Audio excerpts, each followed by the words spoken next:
Son casi las 12 de la noche y se me ocurrió ponerme a platicar con ustedes.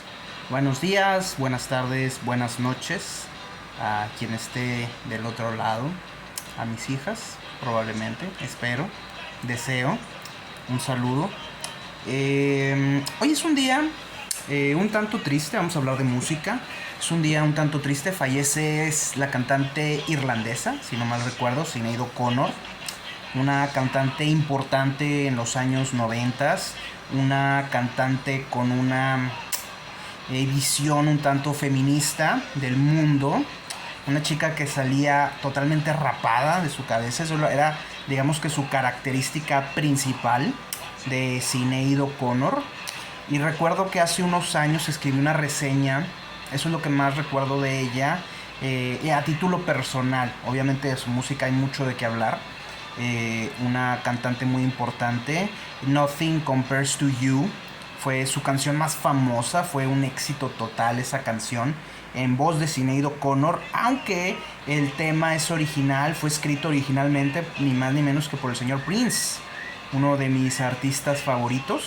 La versión que a mí me encanta, que me mata esa canción, se me hace lo máximo, es la de Prince, obviamente, pero obviamente Nothing Compares to You en la voz de Sinead O'Connor es algo espectacular. Definitivamente es otro nivel, es otro estilo, reinventa la canción.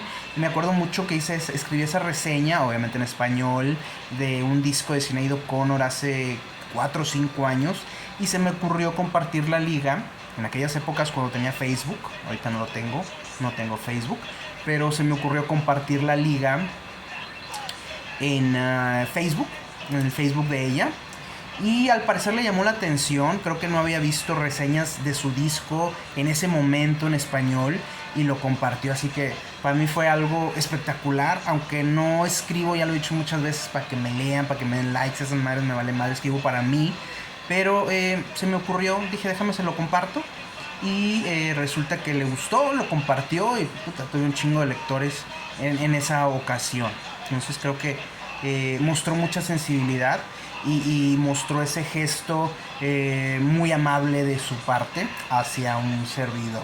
Lamentable, fallece a los 56 años, creo yo fallece joven, pero sí fue una vida difícil, fue una vida de excesos, fue una vida dura y difícil y complicada la que vivió Sinead O'Connor, descanse en paz.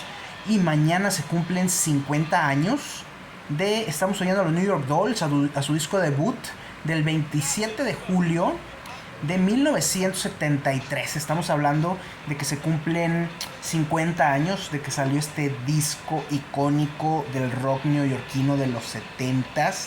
Esta portada brutal de los New York Dolls vestidos como prostitutas en su portada, y todo el rechazo de la sociedad y todo el rechazo en Nueva York y toda la homofobia, todo lo que da, simplemente por cómo se veían, porque ninguno de los New York Dolls eran homosexuales, pero era una manera de causar una impresión fuerte. Obviamente se trepaban al tema del glam rock, que fue un suceso enorme en el Reino Unido, pero fue algo que en Estados Unidos, con esta doble moral tan fuerte que manejan, fue algo que no aceptaban ellos.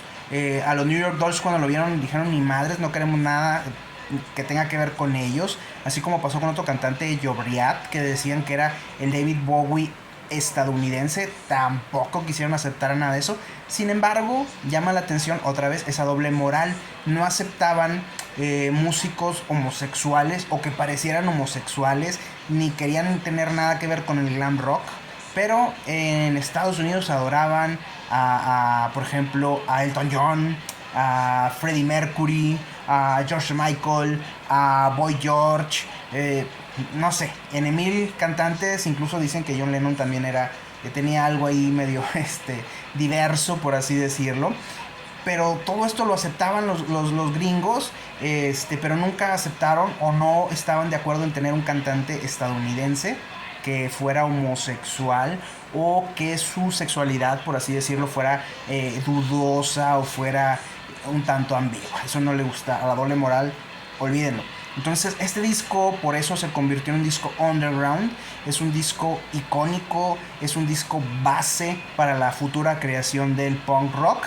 Ya había hablado del disco en un video anterior, pero bueno, me dio por volver a hablar de él, precisamente porque ya en unos minutos, como les digo, ya son las 12, pues prácticamente ya se cumplen 50 años de que se publicó este disco.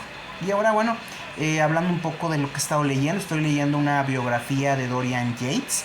Para quien no lo sepa, Dorian Yates fue en los 90, si no mal recuerdo, 6 veces campeón, ganador del torneo Mister Olympia, el torneo máximo de lo que es el físico-constructivismo a nivel mundial. Arnold Schwarzenegger, si no mal recuerdo, también lo ganó 6 veces en los 70s, 80s. Después fue Lee Haney, que también lo ganó un número similar. Y bueno, llegó también Dorian Yates y después sería Ronnie Coleman y así. Pero ahorita me topé con un par de podcasts en los que aparece Dorian Yates. Fue yo creo que fue la figura más popular en cierta época del físico-constructivismo. Cuando yo me metí a los gimnasios, empecé a ver toda esta cultura, todas estas revistas de Joe Weider, toda esa cultura que había alrededor del físico-constructivismo. Y bueno, resulta que en esa época el máximo exponente era el señor Dorian Yates, precisamente. Era el Mister Olympia y lo fue por varios años. Decían que era un monstruo masivo, era un tipo enorme. Y bueno, era de más de 100 kilos el tipo. Y era para mí una inspiración, una fuente de inspiración, una fuente de motivación. Fue cuando le pegué muy duro al gimnasio, ya no cabía en la pinche ropa. Cuando me iba a recibir y empecé a usar ropa de vestir, pantalón de vestir y saco, no cabía en ningún pinche lado. Y fue cuando dije, me retiro de este rollo. Voy a seguir entrenando, pero voy a cambiar, digamos, mi constitución física. Entonces ya no le pegué tan duro y bla, bla, bla, etcétera. Entonces estoy muy picado ahorita con la biografía de Dorian Yates. Lo mencionan en algunos podcasts como el científico. Y bueno, es realmente un heredero del tema intelectual de Mike Mentzer, otro de mis ídolos del físico-constructivismo. Obviamente Mike Mentzer le metía mucho al tema intelectual. Leía los libros de Arthur Jones, que era un científico que diseñó varios aparatos, los famosos Nautilus. Y también le encantaba leer a Ayn Rand. Entonces Mentzer hacía una mezcla ahí curiosa de ejercicio, filosofía, ciencia, etcétera, lo que tú quieras.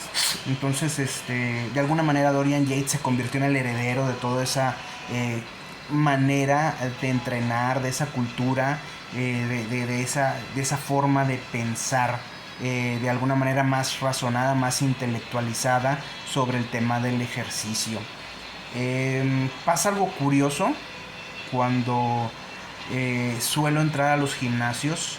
Le comento a mi esposa, yo hago mis ejercicios que ya siempre he hecho, las rutinas a las que normalmente acostumbro llevar a cabo, y veo que la gente, cada quien hace sus rutinas diferentes y sus ejercicios.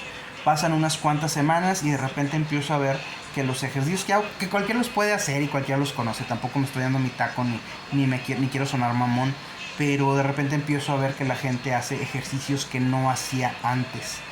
¿Qué hago yo? Y digo, pues qué chingón, ¿verdad? Nadie se acerca a preguntarme porque siempre han dicho que tengo cara de cagado, de enojado, de mamón. Entonces entiendo que no se me acerquen. Mejor que me dejen entrenar a gusto. Y traigo mis audífonos y no pelo a nadie cuando entreno. Soy yo solo cuando estoy entrenando. Pero me acuerdo mucho de cuando me cambié de ciudad por el tema del trabajo en plena pandemia. Recuerdo que cerraron los gimnasios. Yo estaba en Monterrey en aquel tiempo y yo pensé ilusamente, bueno, esto va a pasar en 2 o 3 semanas. Resulta que pasaron años. Gracias a mi esposa, que la amo y la adoro, compré un rack para hacer pesas, para poner pesas y hacer varios ejercicios. Entonces me dediqué a entrenar en casa en las mañanas. Me levantaba a las 5 de la mañana a entrenar antes de irme a trabajar.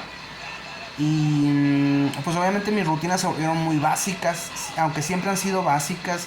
Siempre uso ejercicios básicos, siempre uso ejercicios compuestos, pesos muertos, sentadillas, preses militares, preses de banca. Lo básico y lo compuesto es lo que siempre he hecho como ejercicio, como base de mi rutina. Y bueno, las sentadillas era ahora sí que cuando entrenaba pierna era sentadillas. Y a veces, precisamente por la poca disponibilidad de equipo que tenía, más que ese rack, donde teníamos una barra olímpica y discos que compró mi esposa otra vez, muchas gracias, te amo, te adoro. Eh, Me aventaba yo a veces hasta 15 series de varias repeticiones de puras sentadillas, puras sentadillas, puras sentadillas. Me picaba, me concentraba, me metía ahí, se hacía una especie de meditación, me ponía en automático y puras sentadillas. Y le decía, pasaba algo muy curioso. Le decía a mi esposa, después de la serie número 5, podría seguir hasta el infinito. Ya estás ciclado, ya estás ya estás fluyendo, ya estás con el pensamiento fluido, ya estás en automático, ya eres un robot, ya eres una máquina y nadie te puede parar. Lo difícil son las 2 o 3 primeras series, ahí sí le batallas, pero ya después de la quinta, como si nada. Cuando me cambio de ciudad en plena pandemia, pues resulta que me cambié una ciudad a trabajar nada más a una ciudad más pequeña que Monterrey. Cuando llego, pues llegué buscando gimnasios, siempre lo hago. Resulta que todos estaban cerrados, iba y cerrado, por el tema de la pandemia precisamente. Me la pasé como un mes sin entrenar, trabajando, y venía a quedarme aquí a la Moyo Dojo Casa House que tengo aquí. Y no creo en la depresión, porque si creo en la depresión me deprimiría. Pero sí puedo decir que en esos días sentí mucha nostalgia. Extrañé demasiado a mi familia porque salía del trabajo y me venía a encerrar y era nada más estar pensando y pensando. Y como ya saben, pensar no es tan bueno. Overthinking, estar sobrepensando, como dicen los gringos, no es nada sano. Y a veces pensar demasiado va en contra del concepto que ustedes quieran definir como felicidad. Creo que entre menos pensemos en eso, más felices somos en el verbo ser feliz. Tienes que ser feliz. No hay algo que tú llegues y alcances y digas, esta es la felicidad. Tienes que ser feliz. No puedes estar feliz. No es algo estático. Es algo que tienes que hacer y practicar. Entonces estar piense y piense y piense, pues obviamente va en contra de eso. Total que afortunadamente, primero fui a un gimnasio, que es en el que estoy entrenando ahorita. Lo vi hasta la madre de gente y dije, ni madre, yo no puedo con esto. Está hasta la fregada de gente. Y luego me encontré otro. Empezaron poco a poquito a abrir algunos gimnasios con muchas restricciones. Y me encontré otro que no tenía o sea, tenía prensas y no sé qué más, pero no tenía racks para hacer sentadillas. Y a mí me encantaba y estaba acostumbrado a eso. Entonces dije, pues ya valí madres, porque es lo que me gusta hacer, es la base de mi rutina de pierna. Curiosamente, después de 2 semanas de entrenar ahí, el dueño del gimnasio me preguntó y le dije, pues nomás te hace falta un rack para hacer pierna, para hacer sentadillas. Pues a la semana lo compró. Un rack bien chiquito que me acuerdo que le temblaba todo el pinche rack, pero pues suficiente para hacer lo que quería hacer. Entonces, bolas, empecé otra vez y hacer ejercicio. Y bueno, resulta que un año después el gimnasio cerró, se convirtió en un gimnasio de box. Todavía existe, pero me cambié a ese primer gimnasio que vi todo atascado de gente, que por alguna razón ya no estaba tan atascado de gente. Y me llama la atención que el rack de sentadillas, igual que en el otro gimnasio, siempre estaba solo. Nadie lo utilizaba.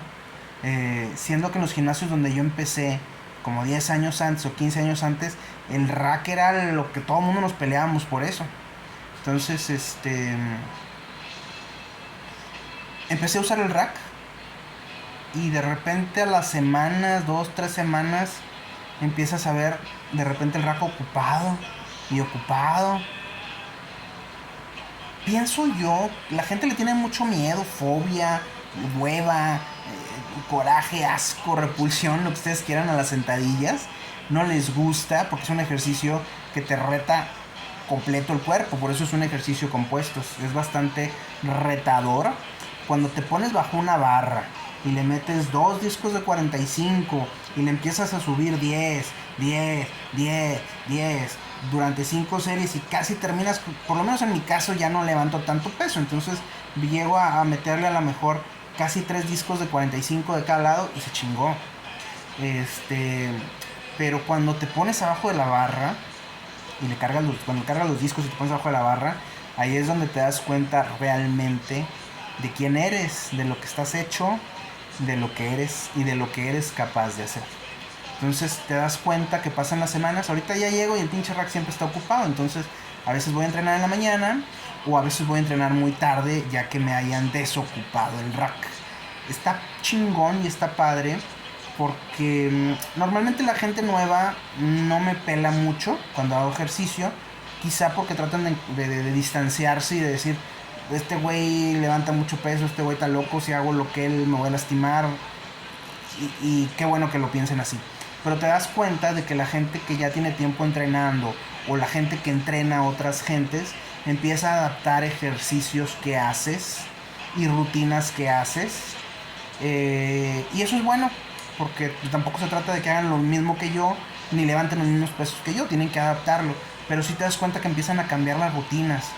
Quiero pensar, el predicador en donde haces bíceps, nadie lo usaba, tampoco lo empecé a usar, y empecé a usar y de repente ya veía cada rato que lo ocupan, que lo usan. Qué bueno, qué chingón, qué padre que aprendan a hacer cosas nuevas, que hagan cosas diferentes, que utilicen los aparatos del gimnasio como debe ser y para lo que deben de hacer y en beneficio, y que experimenten, sobre todo que experimenten, eso es lo más importante.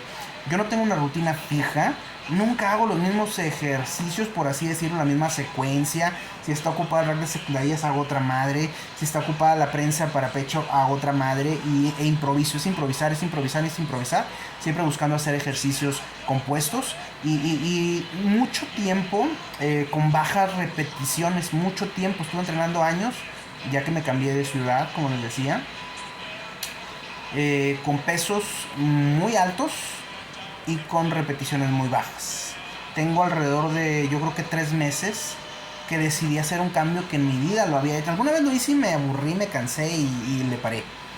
Pero en esta ocasión se me ocurrió subir las repeticiones y bajar el peso. Subir hasta 20 repeticiones y bajarle el peso. Había ejercicios, por ejemplo el remo, un remo que hago en máquina para espalda. Le cargaba 3 discos de 45 y uno de 25 de cada lado, para sacar 6 o 7 repeticiones. Y se me ocurrió llegar a las 20 repeticiones, pero obviamente tuve que cortar los pesos, entonces solo le metí 2 discos de 45 de cada lado. Supongo que mucha gente se ha quedado con la incógnita, este güey que está haciendo, porque levanta mucho más peso. Y yo me sentí un poquito mal, porque dije, puta güey, o sea, yo levantaba un chingo y ahora estoy como niña levantando poquito, perdón, con perdón de las señoritas, que levantan un chingo, las que sí le meten y las que sí saben entrenar, como mi esposa o como otros. Y lo más curioso es que empecé a entrenar así, con esas 20 repeticiones. Bajé los pesos obviamente, pero a las semanas empezaron a subir y empezaron a subir y empezaron a subir, y yo seguía haciendo las 20 repeticiones. Entonces me ha resultado muy chingón. No me he sentido cansado, no me he sentido sobreentrenado. Y luego después empecé a variar. Hacía mi ejercicio compuesto con un chingo de peso y pocas repeticiones, y luego hacía 2 o 3 ejercicios más, con las 20 repeticiones. Ahorita mi enfoque no es tanto a aumentar de peso, a crecer. Nunca me ha interesado eso, ya no me interesa, la verdad. Pero sí trato de proteger mis articulaciones y trato de desarrollar los músculos de otra forma. No aumentar completo, sino concentrarme en que el músculo crezca por sí solo y se note, y cubrir ciertas áreas que siempre fueron débiles mías, por ejemplo el pecho, por ejemplo los brazos. Ahorita estoy con el enfoque en el tríceps, quiero que crezca, y bueno, el bíceps se está desarrollando bien. Entonces pues es interesante, sigues haciendo experimentos. Creo que Dorian Yates fue una de las enseñanzas que me ha dejado, el experimentar, el ver el gimnasio como un lugar donde estás trabajando con una obra de arte que solo a ti te interesa. No andas enseñándole tu obra de arte a todo mundo, es tu taller, es tu trabajo, es tu obra de arte secreta que nadie más ve. Y lo otro es el enfoque científico, si tú quieres, de estar haciendo experimentos, de estar cambiando, de estar viendo qué pasa, de estar retando a tu cuerpo, de estar buscando hacer las cosas diferentes, de someter a tu cuerpo a ciertos ejercicios, a ciertas rutinas, ver cómo reacciona, funciona, sigue adelante, no funciona, cámbialo, etcétera. Nada está fijo, lo única constante es el cambio. Y bueno, seguimos leyendo a Dorian Yates, el científico del físico-constructivismo, y seguimos haciendo experimentos. Me encanta. Muchas gracias, muchas bendiciones, y seguimos aquí.